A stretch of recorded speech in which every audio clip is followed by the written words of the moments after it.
നമുക്കിന്ന് ന്യൂപോർട്ടിൽ ലോണ്ടറി നടത്തുന്ന ഒരു മലയാളി യുവതിയെ പരിചയപ്പെടാം കേട്ടോ. ഇതാണ് ആ ഷോപ്പ്.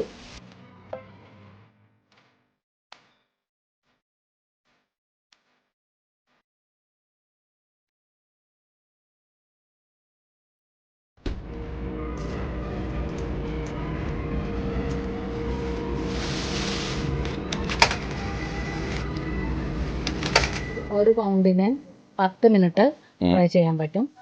2 പൗണ്ട് 20 മിനിറ്റ്, 3 പൗണ്ട് 30 മിനിറ്റാണ്. ഇതാണ് കോയിൻ ഇടുന്ന സ്ഥലം. കോയിൻ ഇവിടെ ഇട്ടിട്ട് 3 പൗണ്ടാണ് ഇടുമ്പോഴത്തേക്ക് ഇത് ഓട്ടോമാറ്റിക്കലി ഇവിടുത്തെ നമ്പർ ചേഞ്ച് ആയി വരും. ഞാൻ 3 പൗണ്ട് ഇട്ടത് കൊണ്ട് 30 മിനിറ്റ് വന്നു.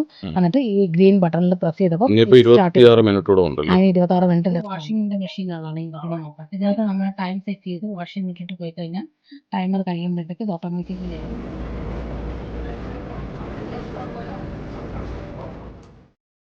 ഇതെല്ലാം 9 കൊണ്ടാണ്. ഇല്ല, ഇത് 3 9 കൊണ്ട് നമുക്ക് ടയർ വേണമെങ്കിൽ മാറ്റാം. ഇത് 7 കൊണ്ട് അത് 5 കൊണ്ട്. 9 പൗണ്ടിൻ്റെത് വലിയ മെഷീനാണ്. നമുക്ക് ഒറ്റ വാഷിൽ ഒത്തിരി തുണികൾ കഴുകാം. 5 പൗണ്ട് ചെറിയ മെഷീനാണ്, കുറച്ച് തുണികൾ കഴുകുന്നത്. നമ്മൾ ഷോപ്പിൻ്റെ റിസപ്ഷൻ ഏരിയയിൽ കുറേ ബുക്സ് ഉണ്ട് കേട്ടോ. നമുക്ക് വേണമെങ്കിൽ ഇവിടെ ഈ വെയിറ്റിംഗ് ഏരിയയിൽ ഇരിക്കുന്ന സമയത്ത് വേണമെങ്കിൽ നമുക്കിതൊക്കെ വേണമെങ്കിൽ വായിക്കാം. ഇനി വേണമെങ്കിൽ നമുക്കിത് വീട്ടിൽ കൊണ്ട് പോകണമെങ്കിൽ റിസപ്ഷനിൽ ചെറിയൊരു ഡൊണേഷൻ കൊടുത്തു കഴിഞ്ഞാൽ ഈ ബുക്സ് വേണമെങ്കിൽ നമുക്ക് സ്വന്തമായെടുക്കാം. ഞാൻ ഇത്രയും കാര്യങ്ങൾ ഇദ്ദേഹത്തിനും കൂടെ പറയിപ്പിച്ചത് ഇവിടുത്തെ പ്രൊപ്പറേറ്റർ ആയതുകൊണ്ടൊന്നും അല്ല കേട്ടോ. ഇത്തിരി OCD കൂടുതലാണ്. അതുകൊണ്ട് തന്നെ ആഴ്ചയിൽ 1-2 പ്രാവശ്യം എന്തായാലും ഇവിടെ വരും ഈ വാഷിങ്ങുമായിട്ടൊക്കെ ബന്ധപ്പെട്ട്. അതുകൊണ്ട് ഇവിടുത്തെ മെക്കാനിക്സൊക്കെ ഇവിടെ ഉള്ളവരെക്കാളും കൂടുതൽ ഇദ്ദേഹത്തിന് അറിയാം. അതുകൊണ്ടാണ് ഞാൻ പറയിപ്പിച്ചത്. പിന്നെ ഇത് സ്ഥിതി ചെയ്യുന്നത് ഇവിടെ സ്റ്റോഹിലാണ്, ന്യൂപോർട്ട് സ്റ്റോഹിലാണ്.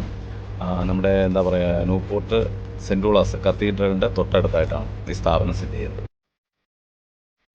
നല്ല ചൂടുണ്ടോ, നല്ല വാമാണ്, സൂപ്പറായിട്ടുണ്ട്.